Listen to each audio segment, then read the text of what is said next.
Assalamualaikum warahmatullahi wabarakatuh. Saya Nurvalita Dewi Rambe dari Fakultas Hukum Universitas Syahkuala, NPM 19031010100004. Nah, di kesempatan kali ini saya akan memperlihatkan skema perencanaan pengadaan tanah.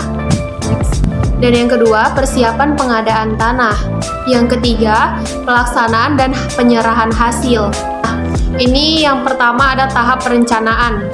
Dalam perencanaan pengadaan untuk kepentingan umum didasarkan atas rencana tata ruang wilayah dan prioritas pembangunan yang tercantum dalam rencana pembangunan dengan jangka waktu menengah, rencana strategis, rencana kerja pemerintah, instansi yang bersangkutan.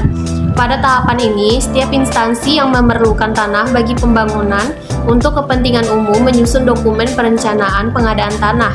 Tahapan pengadaan tanah diatur dalam Undang-Undang Nomor 2 Tahun 2012 tentang pengadaan tanah bagi pembangunan untuk kepentingan umum. Yang kedua, tahap persiapan.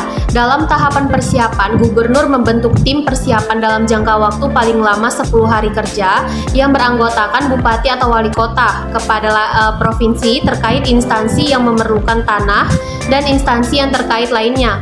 Untuk kelancaran pelaksanaan tugas tim persiapan, Gubernur membentuk Sekretariat Persiapan Pengadaan Tanah yang berkedudukan di Sekretariat Daerah Provinsi. Adapun tugas tim persiapan sebagai berikut. Yang pertama, pelaksanaan pemberitahuan rencana pembangunan. Yang kedua, melakukan pendataan awal lokasi rencana pengadaan. Yang ketiga, melaksanakan konsultasi publik rencana pembangunan.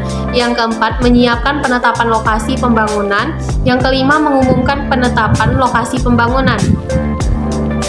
Nah, yang ketiga, tahapan pelaksanaan. Berdasarkan penetapan lokasi pembangunan untuk kepentingan umum, instansi yang memerlukan tanah mengajukan pelaksanaan pengadaan tanah dan pelaksanaan pengadaan tanah dengan dilengkapi atau dilampiri dokumen perencanaan pengadaan tanah dan penetapan lokasi pembangunan.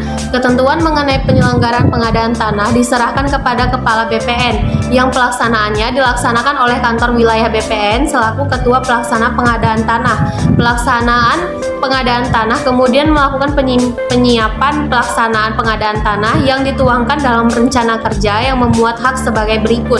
Yang pertama, rencana pendanaan pelaksanaan. Yang kedua, rencana waktu dan penjadwalan pelaksanaan. Yang ketiga, rencana kebutuhan bahan dan peralatan pelaksanaan. Yang keempat, rencana kebutuhan bahan dan peralatan pelaksanaan. Yang kelima, inventarisasi dan alternatif solusi faktor-faktor penghambat dalam pelaksanaan. Yang keenam, sistem monitoring pelaksanaan. D. Tahapan penyerahan. Ketua Pelaksana Pengadaan Tanah yang menyerahkan hasil pengadaan tanah kepada instansi yang memerlukan tanah disertai data pengadaan tanah paling lama 7 hari kerja sejak pelepasan hak objek pengadaan tanah dengan berita acara. Setelah instansi yang memerlukan tanah wajib melakukan pendaftaran atau persertifikatan untuk dapat dimulai proses dalam pembangunan. Yang kedua, tahap perencanaan pengadaan tanah. Perencanaan pengadaan tanah untuk kepentingan umum disusun dalam bentuk dokumen perencanaan pengadaan tanah yang disusun berdasarkan studi kelayakan yang dilaksanakan sesuai dengan ketentuan peraturan perundang-undangan. Dokumen perencanaan ditetapkan oleh instansi yang memerlukan tanah dan diserahkan kepada pemerintah provinsi, paling sedikit memuat maksud dan tujuan rencana pembangunan, kesesuaian dengan rencangan tata ruang wilayah atau RT/RW, dan prioritas pembangunan, letak tanah, luas tanah yang dibutuhkan, gambaran umum status tanah, perkiraan nilai tanah, dan rencana penganggaran. Dalam dokumen perencanaan pengadaan tanah tersebut disusun berdasarkan studi kelayakan yang mencangkup survei sosial ekonomi, kelayakan lokasi, analisis biaya dan manfaat pembangunan bagi wilayah dan masyarakat, perkiraan harga tanah, dampak lingkungan dan dampak sosial yang mungkin timbul akibat pengadaan tanah pembangunan serta studi lain yang diperlukan.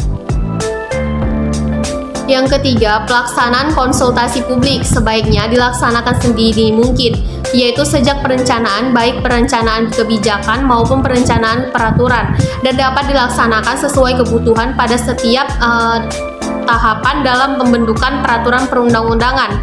Dalam Undang-Undang Nomor 2 Tahun 2011, ketentuan pasal 19 ayat 1 yang berbunyi konsultasi publik pembangunan sebagaimana dimaksud dalam pasal 18 ayat 3 dilaksanakan untuk penetapan kesempatan lokasi rencana pembangunan dari pihak yang berhak, serta pasal 21 ayat 6 yang menyatakan gubernur berdasarkan rekomendasi sebagaimana pada ayat 4 mengeluarkan surat diterima atau ditolaknya keberatan atas rencana lokasi pembangunan.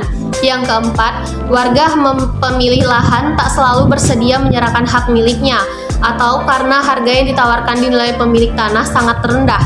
Kendala semacam itu sudah sering terjadi dan sejak lama menjadi hambatan bagi pemerintah dalam pengadaan tanah untuk kepentingan umum. Selama ini, jika tak tercapai kesepakatan antara pemerintah yang diwakili tim pengadaan dengan pemilik lahan, pemerintah menitipkan uang di pengadilan negeri setempat pada pasal 242 ayat 1 Undang-Undang Nomor 2 Tahun 2012 tentang pengadaan tanah bagi pembangunan untuk kepentingan umum menyebutkan secara eksplisit dalam hal pihak yang berhak menolak bentuk atau besarnya kerugian berdasarkan hasil musyawarah sebagaimana dimaksud dalam pasal 37 atau putusan pengadilan negeri Mahkamah Agung sebagaimana dimaksud dalam pasal 38 ganti kerugian dititipkan di pengadilan negeri setempat. Sekian dari penjelasan saya, lebih kurang mohon maaf. Wabillahi taufik walhidayah. Wassalamualaikum warahmatullahi wabarakatuh.